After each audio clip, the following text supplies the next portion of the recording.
Ibu bapak, saudara-saudariku yang terkasih dalam Kristus, ada keluarga yang cukup sibuk dan bapak ibu ini mau pergi meninggalkan anak-anaknya beberapa hari.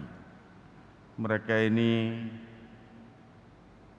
cukup cemas, sempat khawatir ya pada saat adiknya dari ibu ini itu yang janjinya mau mendampingi anak-anak ini saat mereka pergi ini ternyata ada acara.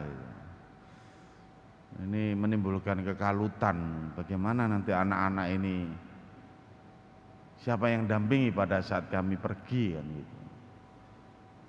Itu jadi pembicaraan yang cukup alot karena ada yang mengatakan ya enggak apa-apa itu anak-anak ditinggal saja.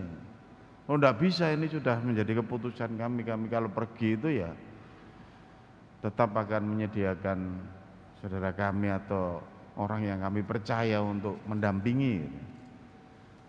Anak-anaknya yang sudah mulai agak gede juga gitu, papa mama ini kami ini udah besar mah, nggak usah ditunggu-tungguin lagi, nggak usah dititip-titipkan kepada saudara yang lain. Ini orang tuanya juga menjawab, nggak bisa, kami itu tetap bertanggung jawab meskipun kami itu tidak ada bersama kamu, kalau ada apa-apa ya kami yang bertanggung jawab, bukan karena kamu udah gede atau kecil gitu. Itu karena memang itu yang menjadi kesepakatan kami sejak awal.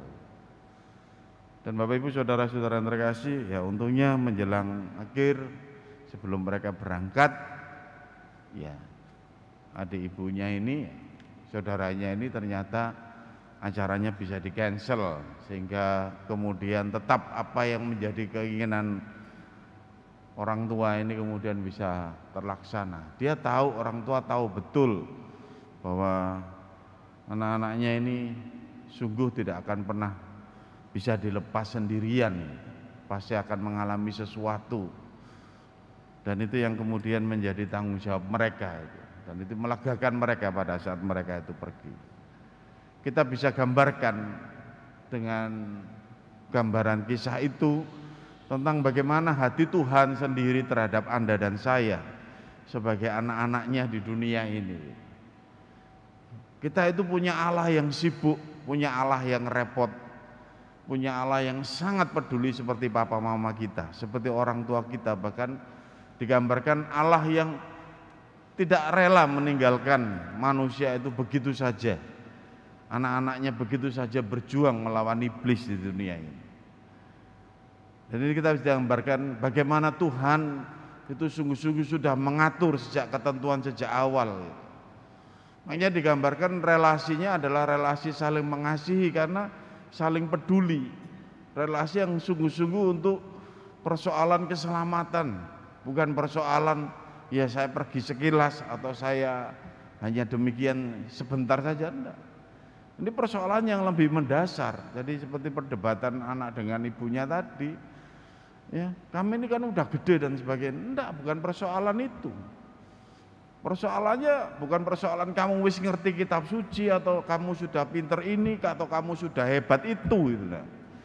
Persoalannya itu tetap kamu membutuhkan penolong untuk selamat gitu.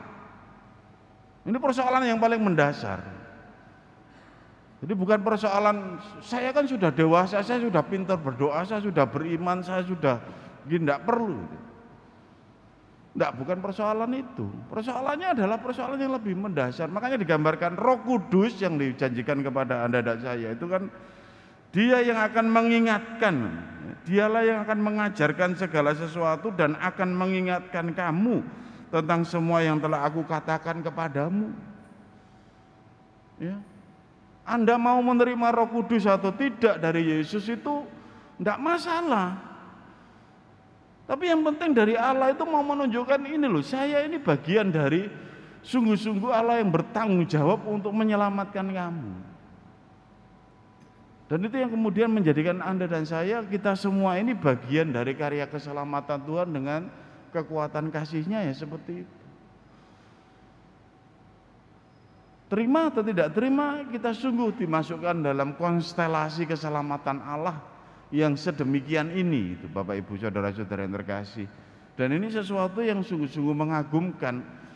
Kalau melihat ya kepercayaan yang lain, kita bisa bandingkan itu. Ada agama yang melihat ya sudah, kamu tuh hidup nggak hidup terserah, tak lempar kamu ke hukum alam gitu. Ya, kalau hidupmu baik, ya kamu bisa naik tingkatnya, derajatnya. Kalau hidupmu jelek, ya kamu bisa jadi binatang, kan begitu. Ada Allah yang enggak, saya enggak mau turun tangan. Tak kirim nabi, tak kirim rasul, tak kirim siapa, sinau atau kok gurumu iku. Gelem gak gelem sinau nuruto. Orang tuanya enggak peduli. Ya itu siapa ada gambaran Allah yang seperti itu. Kalau kamu nuruti hukumnya kamu selamat, gak nuruti hukumnya mlebu neraka kan gitu. Tapi kita itu memiliki Allah seperti keluarga, Allah yang peduli betul. Allah yang mau memperjuangkan hidup kita gitu. Allah yang sampai mengutus Roh Kudusnya dan tahu kelemahan Anda dan saya itu lupa gitu. Aku akan mengingatkan kamu atas apa saja yang aku ajarkan kepadamu dan aku akan menyertai kamu. Nah kalau kaliber kita punya Allah yang seperti ini dan itu yang diwartakan oleh Tuhan Yesus, menurut saya itu sebuah anugerah yang luar biasa. Kita tidak akan pernah dibiarkan sendirian. Sehingga dikatakan aku akan mengutus, tetapi penolong yaitu Roh Kudus yang akan yang diutus oleh Bapa dalam namaku, dialah yang akan mengajarkan segala sesuatu kepadaku. Ibu bapak, saudara-saudariku yang terkasih dalam Kristus, demikianlah kita di minggu ke-6 ini, minggu Paskah yang ke-6, di mana kita dipersiapkan sungguh untuk menghayati satu lagi anugerah kasanah iman kita. Bagaimana cinta kasih Allah itu sungguh bertanggung jawab dan sungguh ingin menyelamatkan kehidupan kita sebagai anak-anaknya itu. Dan Anda dan saya dipanggil untuk sungguh-sungguh bersyukur melihat bagaimana Allah itu memperjuangkan kehidupan kita itu. Tantangannya adalah pada saat kita melihat bagaimana pesan-pesan Yesus yang indah dan luar biasa ini kepada kita. Pertama, kita bisa berlaku juga seperti anak tadi dalam cerita kisah seperti orang. Tidak perlu aku diberi Roh Kudus, aku kan sudah bawa ajari macam-macam. Aku kan sudah mulai gede, aku kan bisa.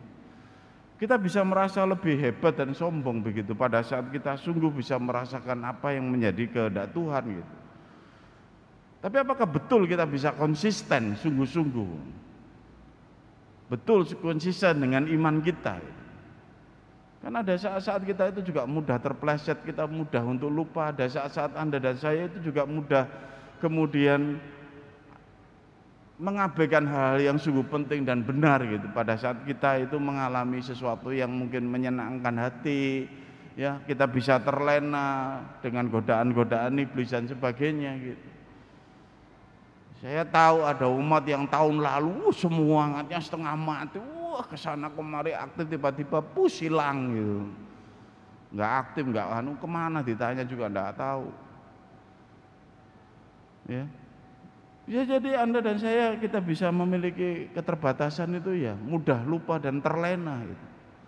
Hal yang tadinya penting dan utama bisa jadi kemudian nomor kesekian gitu. Dan Allah mengingatkan aku, mengutus Roh Kudus itu mengingatkan kamu tentang semua yang telah aku katakan kepada.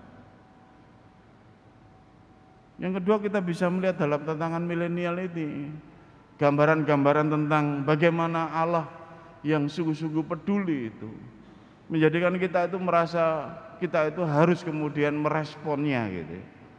Kita harus menjawabnya dan sebagainya. Padahal tidak. Kita sungguh melihat bahwa kuasa Allah dalam kasih-Nya itu mau tidak mau, bahwa respon atau tidak, Allah tetap memberikan Roh Kudus-Nya. Allah tetap untuk menjaga kita gitu. Allah tetap menawarkan keselamatan itu. Dan itu yang kemudian menjadikan harusnya bukan sesuatu yang membebani, tapi sungguh-sungguh merasakan bahwa betul saya ini dalam kondisi apapun, saya yakin Tuhan itu menjaga dan melindungi. Saya yakin Tuhan itu akan mengingatkan saya. Saya yakin pada saat kita sungguh mau untuk terbuka dan menerima anugerah-anugerah apa yang dijanjikan Tuhan kepada kita. Ibu bapak, saudara-saudariku yang terkasih, semoga kita di minggu ke-6 ini makin terbuka kembali makin mempersiapkan diri kita untuk menerima apa yang Tuhan janjikan, untuk mensyukuri apa yang Tuhan perjuangkan dalam kehidupan kita. Saya menyapa Anda yang hari-hari ini mungkin merasakan sendirian dalam perjuangan hidup Anda. Saya perlu untuk menyapa Anda yang sungguh merasakan tidak ada apapun, tidak ada jalan keluar yang bisa sungguh memberikan solusi atau memberikan bantuan kepada kehidupan Anda saat ini. Anda harus yakin kembali Anda memiliki Allah yang sungguh-sungguh peduli dalam kehidupan Anda. Anda harus yakin bahwa Yesus menjanjikan Roh Kudus memberikan apa yang menjadi kehendak Tuhan sendiri dalam kehidupan Anda. Yang dibantu dan butuh dibuka adalah bagaimana saya untuk rela dibantu, bagaimana saya rela untuk diutus, bagaimana saya rela untuk dibimbing, bagaimana saya terbuka atas kehendak kebaikan Tuhan Sang Penolong ini yang sebenarnya hadir. Jangan-jangan Anda merasakan sendiri, bukan karena Roh Kudus tidak ada, tapi Anda masih keras kepala. Anda merasa butuh hanya menurut keinginan Anda. Anda ingin dibantu menurut harapan Anda sendiri. Bukalah atas kehadirannya, dan mari kita bersyukur atas pendampingan Tuhan bagi kehidupan kita dan keluarga kita. Berkat Tuhan menyertai kita semua.